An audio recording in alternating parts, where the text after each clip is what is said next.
هناك ركائز مهمة في فريق النصر اهتزت الثقة بهم، مثل أوتافيو، بروزوفيتش وكريستيانو. تابعوا معنا. أضف إلى ذلك عندك ركائز في الفريق اهتزت الثقة عندهم. كيف ترفعها؟ كيف تعيدها؟ كيف تعيد الشغف والحماس والروح لدى بروزوفيتش، لدى ماني، لدى أوتافيو، لدى كريستيانو؟ هذه ما تجي إلا بالمدرب. المدرب لازم يكون هناك عنصر مهم. المدرب، رئيس النادي، ربحي غير ربحي، أعضاء يجلسون معاهم ويرفعون معنوياتهم، يزيدون من ثقتهم. فهد الهريفي كاسترو لعب في نفسيات اللاعبين بتغيير مراكزهم مثل ماني وفوفانا، ويجب أن ترجع الثقة بهم والجلوس معهم. تابعوا معنا. مر بمرحلة ثقة، وكان السبب الرئيسي في وجهة نظري كاسترو.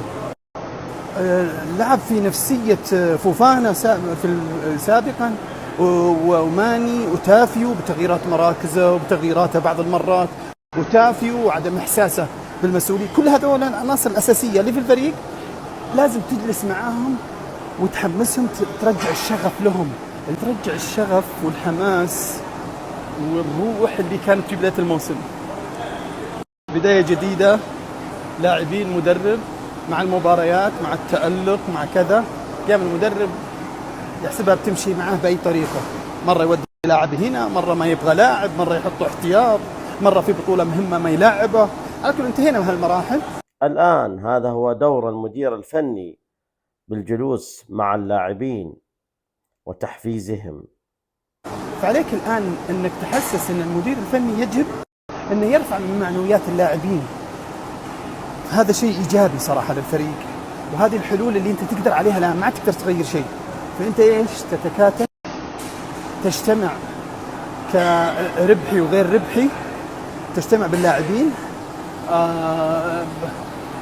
المدرب يكون قريب مرة من اللاعبين ويتكلم، لو تصل إلى أنه يعرف كيف يعني يحضرهم ذهنيا بأن الاعتذار، بأن الطريقة، الهدف، وش قصدي وش ما قصدي في الأمور السابقة. هذه تأثر، هذه شعور لاعب وأنا مريت فيه وأحس فيه. فلذلك ما لنا هذا الشيء اللي نحن نقدر نسويه هذا الوقت. ويا رب إن شاء الله تحسن الأمور إلى ما تيجي الفترة الأخرى ويكون فيه إن شاء الله طرح